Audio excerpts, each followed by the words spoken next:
To recap our first video on the subject, macroeconomics evolved out of the Great Depression of the 1930s, which taught market economies a bitter lesson. They didn't automatically adjust to bad times, didn't automatically emerge from the downturns of a cyclical economy in the short run. That is, they didn't necessarily adjust quickly enough to avoid widespread, fairly long-lasting economic misery. The message of the first video was that government sometimes has to get involved to jumpstart things using fiscal policy. So when GDP, that is, the economy, begins to contract, the government starts spending more and/or taxing less to get the economy up and growing once again. This video, though, focuses on a second form of government macroeconomic activism, monetary policy, as practiced by the Federal Reserve Bank. And here's the key picture, the supply and demand model of the economy as a whole that you've seen before, depicting aggregate supply and aggregate demand. On the vertical axis, we have the price level of the economy as a whole, the average price of everything, weighted by how much of it is sold. On the horizontal axis is the total quantity of everything the economy produces, real domestic output, the GDP. Our story begins back in the 1960s. Here she is. She is single and fun-loving. This is more or less what the 60s looked like on television.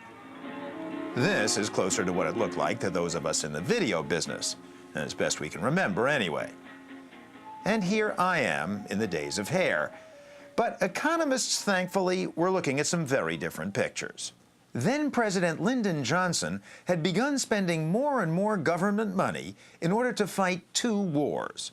First was the war on poverty, to create what he called a great society. The second war was in Vietnam, to keep communism from spreading throughout Southeast Asia. Andrew Brimmer was appointed to the Federal Reserve Bank Board by the president. As Johnson began to increase expenditures, it became evident that this is going to lead to inflation because the economy is pretty well fully employed. There is little excess capacity. And if the economy is already operating close to full employment and full capacity, money spent by the government isn't going to mean more work or more production, but higher prices. Aggregate supply is limited, so prices are going to go up. That's going to be inflation. You could see the macroeconomic results of such government spending by looking at the aggregate supply and demand model. If the economy is stagnant, GDP is low.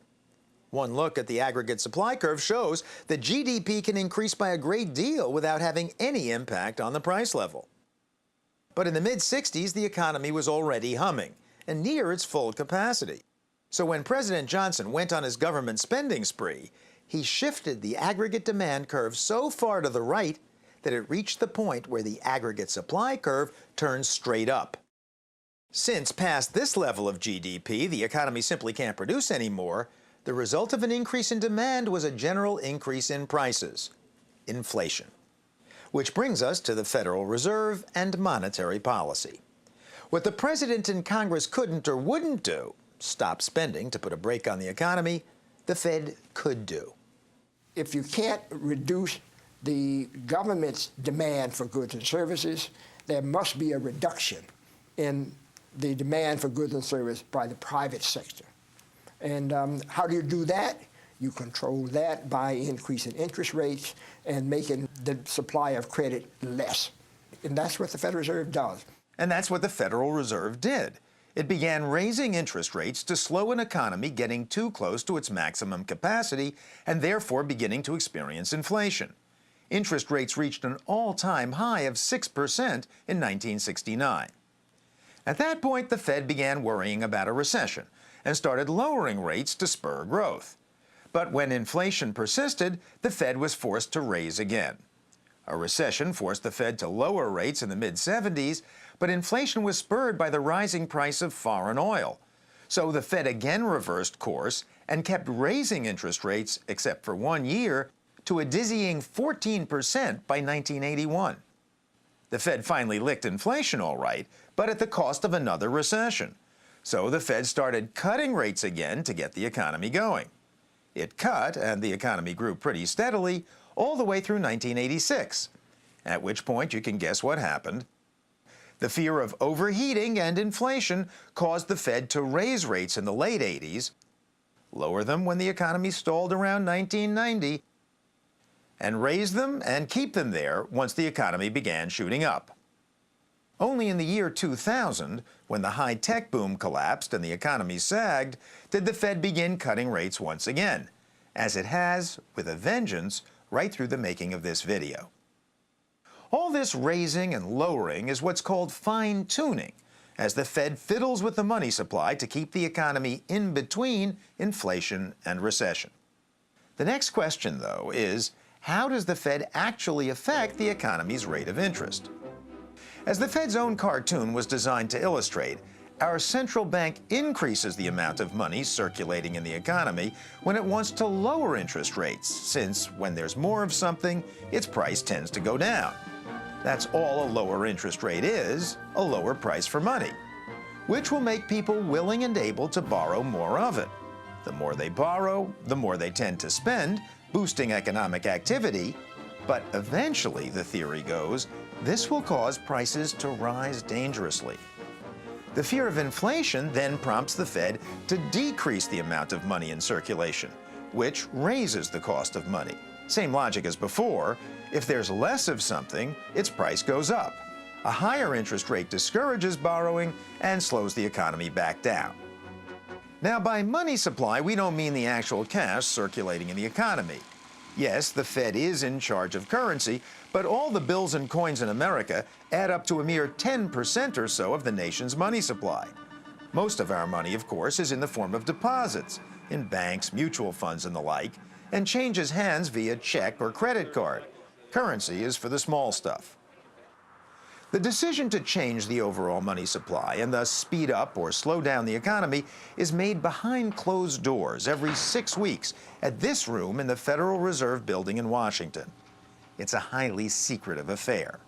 What we mostly see of it is the Fed chairman, from 1987 to the present, Alan Greenspan, periodically and patiently explaining the Fed's overall view to Congress, without saying what the Fed is actually going to do. Clearly, the Federal Reserve will have to monitor carefully ongoing developments for indications of potential inflation or a strengthening in inflation expectations. To understand the process behind such pronouncements, we assembled a mock Fed meeting of our own, featuring a few former members of the so-called Open Market Committee. It started with the usual staff report delivered here by a former Fed staffer. Velocity of M2 and M3, the ratio of GDP to these monetary aggregates, seems to have risen.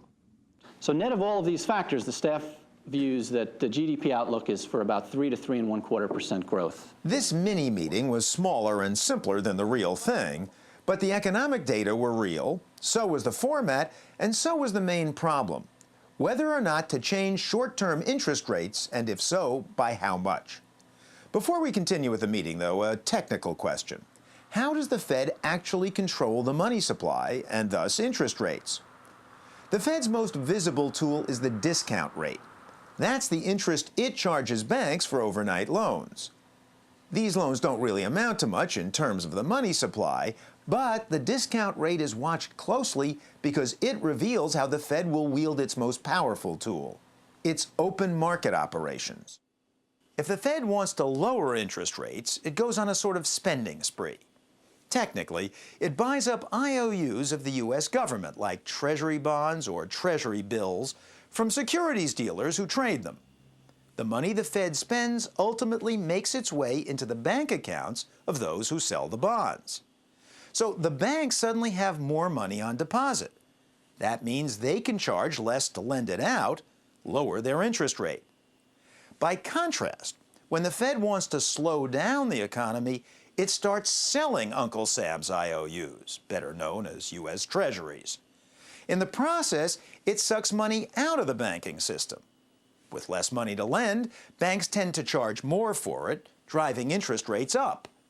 Through these so-called open market operations, the Fed can add or subtract billions of dollars from the economy overnight.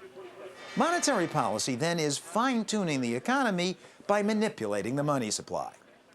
And what guides the Fed on which way to take monetary policy?